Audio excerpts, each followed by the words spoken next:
ప్రజా TV Telugu news కి స్వాగతం.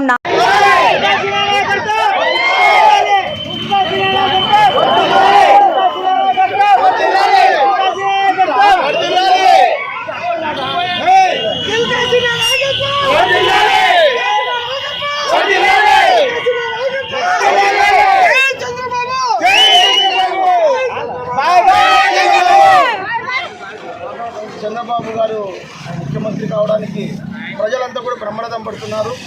అయితే ఆయన సూపర్ 6 ఎంతో విజయాన్ని సాధించింది. ఆయన చూపిన ప్రతి మాట కానీ ఖచ్చితంగా నెరవేర్చే వ్యక్తి. ఆ తీడైన వ్యక్తిని ఎన్నుకోవాలని ప్రజలలో మార్పు వచ్చింది. ఆ ప్రజలే ఈ తీర్పుని ఇచ్చారు. కాబట్టి మన చంద్రబాబు గారు మూడవ ముఖ్యమంత్రిగా 4వసారి ముఖ్యమంత్రిగా ప్రమాణ స్వీకారం చేస్తున్నారు. మన నారా చంద్రబాబు నాయుడు గారు 9వ తారీఖున మనందరం కూడా కుమ్మడి ఐక్యతంలో వస్తుందని ఆ విధంగానే మన గుర్తించడానికి ఆయన ముందుంటారు. ముఖ్యంగా వాటర్ సమస్యని ఆయన తీరుస్తాను వాగ్దానం చేశారు. అందుకే ఈరోజు గుర్తి ప్రజలు ఆయనకి మహా నీరాజనం పట్టారు. ఈరోజు మార్పు రావడానికి కారణం ప్రజలు ఎదుర్కొన్న సమస్యలు. 5 సంవత్సరాలుగా ప్రజలు భయంకరమైన సమస్యలు అనుభవించారు. గుర్తి ప్రజలకు వాటర్ భయంకరమైన పరిస్థితి, రోడ్లు లేవు, వర్షాలు వస్తే పరిస్థితి బాగలేదు.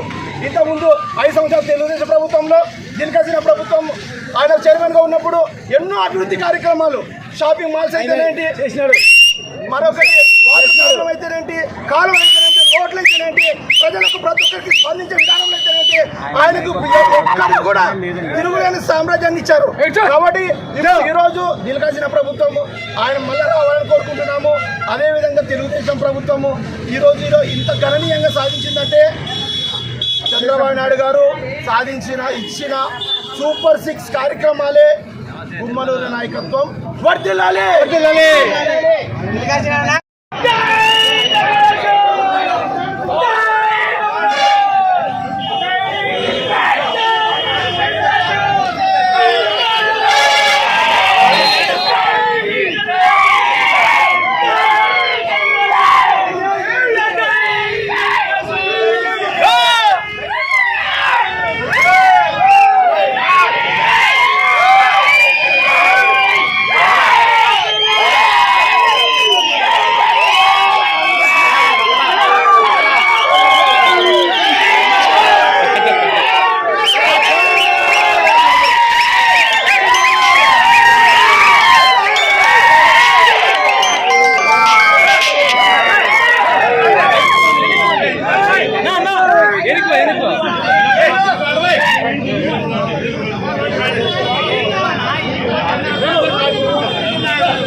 తీసుకో